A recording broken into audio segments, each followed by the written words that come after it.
चलिए एक उदाहरण से समझते हैं कि हमको दो सदिशों का सदिश गुणनफल कैसे निकालना होता है।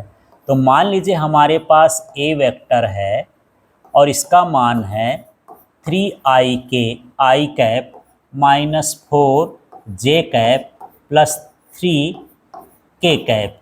इसी तरह से यदि हमारे पास बी वेक्टर है तो यहाँ पर मान लेते हैं कि माइनस आई कैप प्लस 2j कैप और प्लस 5k कैप है। अब यहाँ पर हम इसका क्रॉस प्रोडक्ट और डॉट प्रोडक्ट दोनों निकाल के देखेंगे। तो यहाँ पर मान लीजिए हम यहाँ पर इसका ये डॉट प्रोडक्ट निकालते हैं, माने अदिश गुणनफल। तो हम कैसा लिख देंगे, ये सीधे हो गया ए वेक्टर का मान जो है वो ए वेक्टर का मान यहाँ पर रख देते हैं। ए वेक्टर का मान कितना है 3i cap minus 4j cap plus 3k cap, ये ए वेक्टर हो गया। बी वेक्टर का मान कितना है माइनस आई कैप प्लस 2j और प्लस कितना हो गया 5k कैप। इस तरह से तो इसमें सीधा सीधा है कि यहाँ ये केवल संख्या का गुणा होगा। 3 का गुणा किससे होगा, इससे। इसकी संख्या है 1 और यहाँ है 3, तो -1 और 3 का गुणा करेंगे तो ये क्या हो जाएगा -3। इसी तरह से जे वाले की गुणांक का गुणा जे से होता है, ये 4 दूनी 8 हो गया, प्लस माइनस हो गया तो ये -8 आ गया। इसी तरह से के वाले का किससे होता है, इससे के ऐसे होगा तो ये 3 पचे कितना हो गया 15 हो गया, दोनों में प्लस प्लस का चिन्ह है। यहाँ पर देखेंगे माइनस वाला कितना हो गया -11 और ये हो गया +15, और इस तरह से इसको घटा देंगे तो ये कितना हो जाएगा 4। तो ये इसका डॉट प्रोडक्ट हो गया। अब इसी में हमको देखना है इसका क्रॉस प्रोडक्ट कैसे निकालते हैं। तो चलिए क्रॉस प्रोडक्ट का भी देख लेते हैं कैसे कैसे निकालना होता है।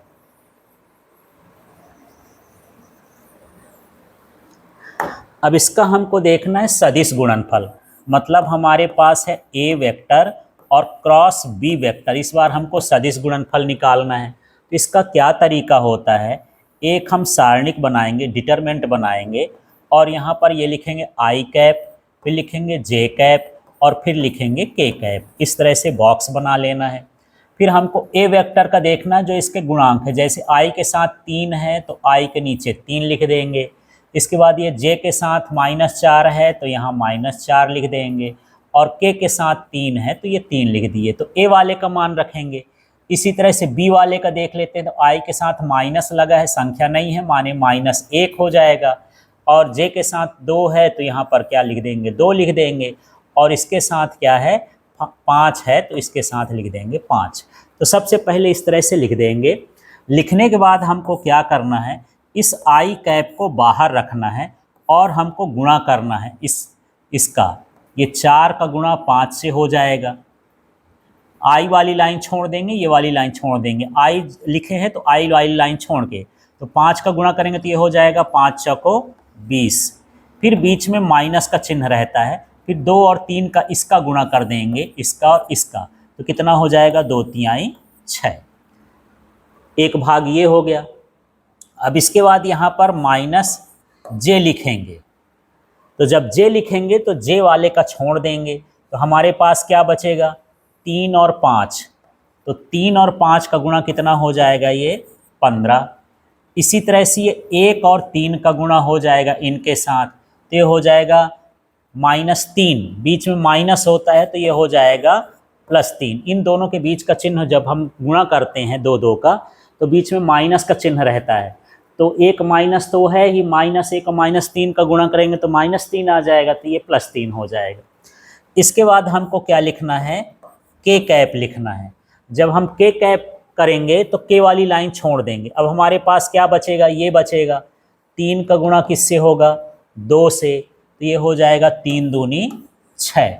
अब यहाँ पर देख लेते हैं 1 का गुणा किससे होना है 4 से, तो ये माइनस है, ये भी माइनस है, तो 1 चौके 4 प्लस में 4 आया, और बीच में तो माइनस रहता ही है, तो क्या हो जाएगा -4। इस तरह से हमको गुणा करना है। गुणा करने के बाद जब इसको घटा जोड़ के लिख देना है, तो -20 और -6 जुड़ेगा तो -26, तो ये -26 संख्या सामने कर देंगे, ये जो I लिखा है इसके पीछे चला जाएगा। इसी तरह से 15 और 3 जुड़ेगा तो ये क्या हो जाएगा 18, इसका चिन्ह सामने का माइनस है तो -18 जे संख्या के पीछे कर देंगे इस तरह से।